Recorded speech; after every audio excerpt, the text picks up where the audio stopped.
ഇപ്പോൾ ഐസൺ ജോസ് കൂടി ചേർന്നുണ്ട്. ഐസൺ, ഒരുപക്ഷെ പ്രധാനമന്ത്രിയുടെ ഈ ഒരു സന്ദർശനം, നിർണായകമായ ഒരു സന്ദർശനം, ഒരുപക്ഷെ ദുരിതബാധിതർക്ക് വളരെയധികം കരുതലാവുകയും ആശ്വാസമാവുകയും ചെയ്യുന്ന ഒരു സാഹചര്യത്തിൽ ഒരുപക്ഷെ നമുക്കറിയാം ഇനിയുള്ളത് വയനാടിൻ്റെ പുനരധിവാസമാണ്. അത് സംബന്ധിച്ചുള്ള കാര്യങ്ങൾക്കും ഒരുപക്ഷെ ഒരു പ്രത്യേക പാക്കേജ് തന്നെ കേന്ദ്ര സർക്കാരിൻ്റെ ഭാഗത്തു നിന്ന് ഉണ്ടാകുമെന്നുള്ള ഒരു പ്രതീക്ഷയും നേരത്തെ തന്നെ ഉണ്ടായിരുന്നു. അത്തരത്തിൽ നോക്കുകയാണെങ്കിൽ ഇപ്പോൾ നടക്കുന്ന ഈ ഒരു അവലോകന യോഗവും ഇത് സംബന്ധിച്ചൊക്കെ ചർച്ച ചെയ്യുന്ന ഒരു സാഹചര്യമായിരിക്കില്ലേ ഉണ്ടാവുക. അത് മാത്രമല്ല, നമുക്കറിയാം കഴിഞ്ഞ ദിവസം മന്ത്രി മുഹമ്മദ് റിയാസും ഇത്തരത്തിൽ കേന്ദ്ര സർക്കാരിൻ്റെ ഒരു പിന്തുണ ഇത്തരത്തിൽ വയനാടിൻ്റെ പുനരധിവാസത്തിന് വേണമെന്നുള്ളൊരു ആവശ്യം ഉന്നയിച്ചിരുന്നു. അത്തരത്തിൽ കൂടുതൽ പ്രതീക്ഷകൾ കൂടി നമ്മൾ ഉറ്റുനോക്കുകയാണ്.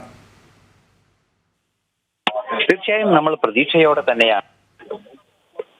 തന്നെയാണ് ഈ പ്രധാനമന്ത്രിയുടെ സന്ദർശനത്തെ നോക്കിക്കാണുന്നത് എന്ന കാര്യത്തിൽ തർക്കമില്ല. കാരണം നമുക്ക് അറിയാവുന്നതാണ്, നേരത്തെ പലയിടങ്ങളിലും ഇത്തരത്തിലുള്ള ദുരന്തങ്ങൾ ഉണ്ടായ സമയങ്ങളിൽ അവിടങ്ങളെല്ലാം സന്ദർശനം നടത്തിയതിനു ശേഷം അദ്ദേഹം കാര്യക്ഷമമായ ഇടപെടൽ തുടർന്ന് ഡൽഹിയിൽ എത്തിയതിനു ശേഷം നടത്തുകയും ചെയ്തിരുന്നു. അതുകൊണ്ട് തന്നെ ഇന്ന് അല്പസമയത്തിനകം, ഇപ്പോൾ നമുക്ക് ദൃശ്യങ്ങൾ അല്പസമയം മുമ്പ് കണ്ടതുപോലെ വയനാട് കളക്ടറേറ്റിൽ എത്തിയിരിക്കുകയാണ് പ്രധാനമന്ത്രി. അദ്ദേഹത്തോടൊപ്പം കേന്ദ്രമന്ത്രി സുരേഷ് ഗോപി, അതുപോലെ തന്നെ മുഖ്യമന്ത്രിയുമുണ്ട്. ഈ മുഖ്യമന്ത്രി ഇന്ന് പ്രധാനമന്ത്രിക്ക് കേരളത്തിന്റെ ആവശ്യങ്ങൾ, അതായത് നമുക്കറിയാവുന്നതാണ്, നേരത്തെ പലതവണ നമ്മൾ ചർച്ച ചെയ്തതാണ്, വലിയൊരു നഷ്ടം 2000 കോടിയോളം രൂപയുടെ അല്ലെങ്കിൽ ഒരു അപ്രോക്സ് ചെലവ് അല്ലെങ്കിൽ ഏകദേശ ചെലവ് വരുന്ന വലിയൊരു പദ്ധതി അനിവാര്യമാണ് ഈ മേഖലയിലെ പുനർനിർമ്മാണത്തിന് എന്ന കാര്യത്തിൽ വളരെ കൃത്യമായൊരു നിഗമനത്തിലെ ഇന്നലെ എത്തിയ കേന്ദ്ര സംഘം എത്തിയിരുന്നു.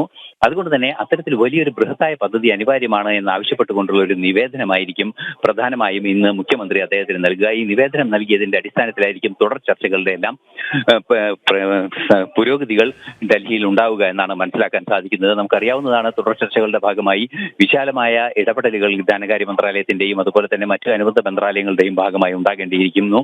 ഇന്നലെ വന്ന വിദഗ്ധ സംഘത്തിൽ റോഡ് വിഭാഗം, അതായത് സർഫസ് ട്രാൻസ്പോർട്ട് വിഭാഗം ഡെപ്യൂട്ടി സെക്രട്ടറി ഉണ്ടായിരുന്നു, അതുപോലെ തന്നെ എക്സ്പെൻഡിച്ചർ ഡയറക്ടർ ഉണ്ടായിരുന്നു. അത്തരത്തിലുള്ള ഉന്നത പദവി വഹിക്കുന്ന പല ഉദ്യോഗസ്ഥരും ഇപ്പോൾ വയനാട് തുടരുന്നുണ്ട്. ഇന്നലെ അവർ വയനാട് എത്തി ഈ ദുരന്ത മേഖലകളെല്ലാം തന്നെ പരിശോധിക്കുകയും ചെയ്തിരുന്നു. റോഡ് നിർമ്മാണം, അതുപോലെ തന്നെ പശ്ചാത്തല സൗകര്യ വികസനം, ചില പാലങ്ങളെങ്കിലും പുനർനിർമ്മിക്കേണ്ട സാഹചര്യമുണ്ട്. 2-3 പാലങ്ങൾ പൂർണ്ണമായും പൊളിച്ചു മാറ്റി പുനർനിർമ്മിക്കേണ്ട സാഹചര്യമുണ്ട്.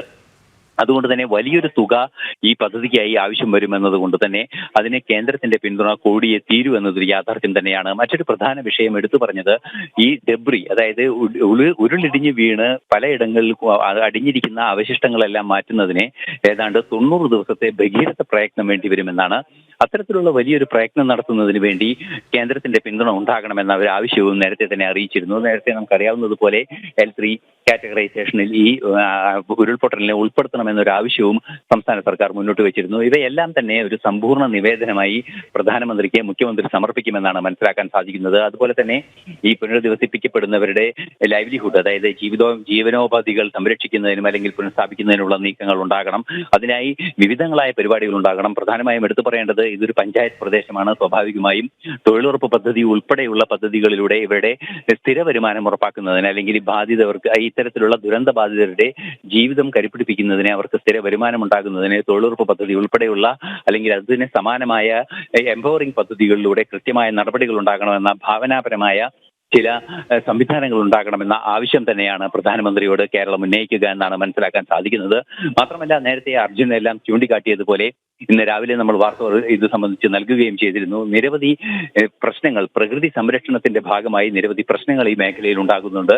ആ മേഖലയിൽ ഉണ്ടാകുന്ന പ്രശ്നങ്ങളെല്ലാം തന്നെ അതിൻ്റെതായ രീതിയിൽ ദുരന്ത നിവാരണത്തിന്റെ പരിധിയിൽ നിന്നുകൊണ്ട് തന്നെ അവയെ അഭിസംബോധന ചെയ്യുന്നതിനുള്ള നീക്കങ്ങൾ ഉണ്ടാകണം. അതിനെ കേന്ദ്ര തലത്തിൽ തന്നെ നിയമനിർമ്മാണം ഉണ്ടാകേണ്ട ആവശ്യമുണ്ട്. എന്നാൽ അക്കാര്യത്തിൽ ഒരു വ്യക്തമായ നിഗമനത്തിലേക്ക് എത്താനുള്ള സാധ്യത അല്ലെങ്കിൽ വ്യക്തമായ ഒരു തീരുമാനം സർക്കാരിന്റെ ഭാഗത്തു നിന്ന്, ഏത് രീതിയിലുള്ള ഇടപെടൽ കേന്ദ്ര സർക്കാരിന്റെ ഭാഗത്തു നിന്ന് വേണമെന്നത് സംബന്ധിച്ച ഒരു നിവേദനത്തിലെ ഒരു ഉൾക്കാഴ്ചയോടെയുള്ള സമീപനം സംസ്ഥാന സർക്കാരിന്റെ ഭാഗത്തു നിന്ന് ഉണ്ടാകില്ല എന്ന് തന്നെയാണ് മനസ്സിലാക്കുന്നത്. കാരണം അത് സംബന്ധിച്ച് വിശാലമായ പഠനങ്ങളും ചർച്ചകളും നടത്തേണ്ടതുണ്ട്.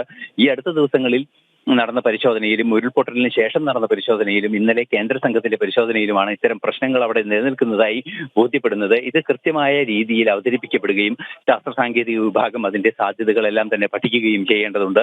ഇനിയും തുടർ പഠനങ്ങൾ നിരവധിയായി ആവശ്യമുണ്ട്. പ്രധാനമന്ത്രിയുടെ നേരിട്ടുള്ള നിയന്ത്രണത്തിലുള്ള ISRO മുതൽ ഭൂമി എർത്ത് സയൻസസ് ഡിപ്പാർട്ട്മെന്റ്, സയൻസ് ഡിപ്പാർട്ട്മെന്റും അതുപോലെ തന്നെ പ്രധാനമന്ത്രി നേരിട്ട് നിയന്ത്രിക്കുന്ന അനവധി ഡിപ്പാർട്ട്മെന്റുകളുണ്ട്.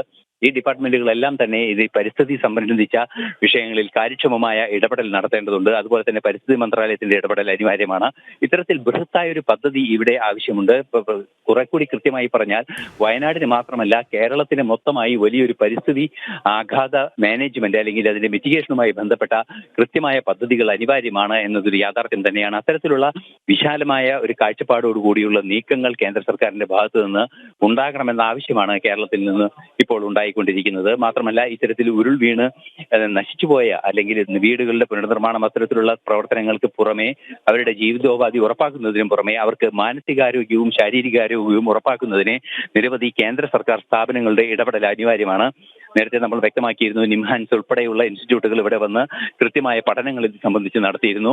മാനസികാരോഗ്യവും അതുപോലെ തന്നെ ഇത്തരത്തിലുള്ള ദുരന്തങ്ങൾ, അതായത് കുടുംബത്തിലെ ഉറ്റവരെല്ലാം നഷ്ടപ്പെട്ട 11-12 പേർ കുടുംബത്തിലെ നഷ്ടപ്പെട്ട ഒരാൾ ബാക്കിയായിരിക്കുന്ന അത്തരത്തിലുള്ള ഭീതിതമായ സാഹചര്യങ്ങളെല്ലാം തന്നെ ഈ മേഖലയിൽ നിലനിൽക്കുന്നുണ്ട്. അത്തരത്തിൽ നിലനിൽക്കുന്നവരുടെ മാനസികാരോഗ്യം അനിവാര്യമാണ്. അതുകൊണ്ട് തന്നെ അത്തരത്തിലുള്ള നീക്കങ്ങൾ വലിയ രാജ്യത്തിന്റെ മികച്ച ഇൻസ്റ്റിറ്റ്യൂട്ടുകൾ, സെന്റർ ഓഫ് എക്സലൻസുകളെല്ലാം ഉൾച്ചേർന്നുകൊണ്ടുള്ള ഒരു സാമൂഹ്യക്ഷേമ നടപടി ഉണ്ടാകേണ്ടതുണ്ട് എന്നൊരു ആവശ്യവും പ്രധാനമായും ഈ ജനകീയമായ ഒരു ആവശ്യമായി ഉയരുന്നുണ്ട്. ഇത്തരത്തിലുള്ള സംവിധാനങ്ങളെല്ലാം തന്നെ മുന്നോട്ട് വെക്കുമെന്ന് തന്നെയാണ് മനസ്സിലാക്കാൻ സാധിക്കുന്നത്. എന്ത് തന്നെയായാലും പ്രധാനമന്ത്രിയുമായുള്ള ചർച്ച ഇപ്പോൾ തുടരുകയാണ്. അല്പസമയത്തിനകം പ്രധാനമന്ത്രി ഇവിടെ നിന്ന് തിരിക്കുന്നതിന് മുമ്പ് കേരളത്തിന്റെ ആവശ്യങ്ങൾ സമഗ്രമായി അവതരിപ്പിക്കും. മാത്രമല്ല എടുത്തു പറയേണ്ട വസ്തുത, നേരത്തെ തന്നെ പലതവണ നമ്മൾ റിപ്പോർട്ട് ചെയ്തതാണ്, ചൂരൽമലയിലും മുണ്ടക്കയിലും അതുപോലെ തന്നെ ഈ ദുരന്തബാധിതർ താമസിക്കുന്ന ഒരു ക്യാമ്പിലും ആശുപത്രിയിലും പ്രധാനമന്ത്രി സന്ദർശിച്ചു. ദുരന്തബാധിത മേഖലകളിൽ കൃത്യമായി ഈ ഉരുളൊഴുകി വന്ന ആ വഴിയിൽ തന്നെ കൃത്യമായി ഹെലികോപ്റ്ററിൽ സഞ്ചരിച്ച് ആ ഉരുളൊഴുകിയ വഴിയുടെ അടർന്നു വീണ എല്ലാ വഴികളിലൂടെയും നേരിട്ട് കണ്ട അദ്ദേഹം ഏറെ കൃത്യമായി കാര്യങ്ങളെ പഠിക്കുകയും ചെയ്തു. മാത്രമല്ല നേരിട്ട് ഈ ഏരിയൽ വ്യൂ അല്ലെങ്കിൽ ഇത്തരത്തിലുള്ള വ്യോമ നിരീക്ഷണം നടത്തിയതിന്റെ അടിസ്ഥാനത്തിലുള്ള പ്രധാനമന്ത്രിയുടെ സന്ദർശനത്തെ ഏറെ പ്രതീക്ഷയോടെ നോക്കി കാണുകയാണ്.